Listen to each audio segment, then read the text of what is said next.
तीन गुनाह कभी ना करना, ये तीन गुनाह तुम्हें तबाह कर देंगे, तुम्हारी नस्लों को उजाड़ के रख देंगे। ये तीन गुनाह तुम्हारे घरों को तबाही की दलदल में फंसा देंगे। जिस घर में रहने वाला शख्स ये तीन गुनाह करता हो, उस घर में रहमत के फरिश्ते नहीं आते, उस घर के रिज़्क में से बरकतें उठा ली जाती हैं, उस घर को परेशानियों की दलदल में फंसा दिया जाता है। जिस घर में रहने वाला कोई भी शख्स ये तीन गुनाह बड़े शौक से करता हो, वो घर जल्द तबाह हो जाता है, खत्म हो जाता है। पूछा गया, हजरत आखिर वो कौन से तीन खतरनाक गुनाह हैं जो इंसान को तबाही की तरफ ले जाते हैं, जो इंसान को मुसीबतों की दलदल में फंसा देते हैं, जिन गुनाहों की वजह से घर में परेशानियां आती हैं, मुसीबतें आती हैं। हजरत सैयदना अली अल मुर्तजा शेर खुदा कर्रमल्लाहु वजहुल करीम ने फरमाया, घर में किया जाने वाला पहला गुनाह शैतान को खुश करना, रहमान को नाराज करना। वो शैतान जो इंसानी जान का दुश्मन है, उसे खुश करना, और वो रब जो 70 माओं से भी बढ़ के मोहब्बत करने वाला है, उसे नाराज करना, ये बहुत बड़ा गुनाह है। घर में कुरान मजीद की तिलावत के बजाय रोमांटिक नावल पढ़ना, ये बहुत बड़ा गुनाह है। जिस घर में किसी पर जुल्म किया जाता हो, जिस घर में किसी की आंखों से आंसू निकाले जाते हो, किसी को रुलाया जाता हो, किसी को तड़पाया जाता हो, किसी का दिल तोड़ा जाता हो, जिस घर में शराब नोशी की जाती हो,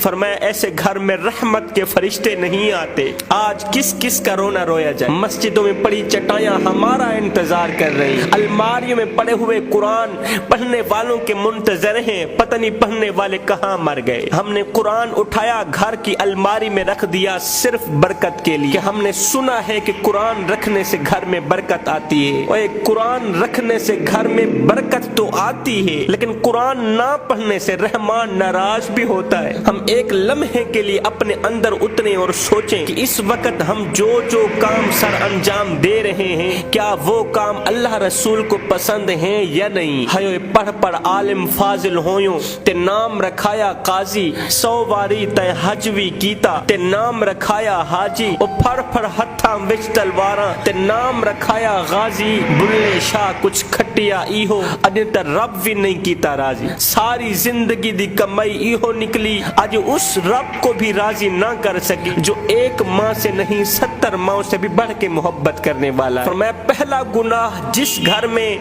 शैतान को राजी किया जाता हो, रहमान को नाराज किया जाता हो। दूसरा गुनाह, जिस घर में शराब नोशी बड़े शौक से की जाती हो। ऐ नौजवान, हाथ जोड़ के अर्जी कर रहा हूँ, जिंदगी में कभी भूल करके भी शराब के करीब न जाना, मौत मंजूर करना, शराब के करीब न जाना। इसलिए कि हमारे बुजुर्ग फरमाते हैं, जो नौजवान शराब पीता है उसकी आंखों में से हया खत्म हो जाती है, उसकी आंखों में गैरत का कतरा नहीं होता, हया का कतरा नहीं होता। आज कोई भी माँ ये नहीं चाहती कि मेरे नौजवान बेटे की आंखों में हया ना हो, मेरे नौजवान बेटे के अंदर गैरत ना हो। हयो नादानो, अल्लाह ने हमें हजरत इंसान बनाकर भेजा था, हम तो कीड़ों से भी बदतर निकले। हमने वो काम शुरू कर दिए जिससे शैतान भी इंसान को देख के शर्माता है। खुदारा अपने इस चेहरे को इतना गंदा मत करना कि मरने के बाद अल्लाह को मुंह दिखाते हुए शर्म से तुम्हारा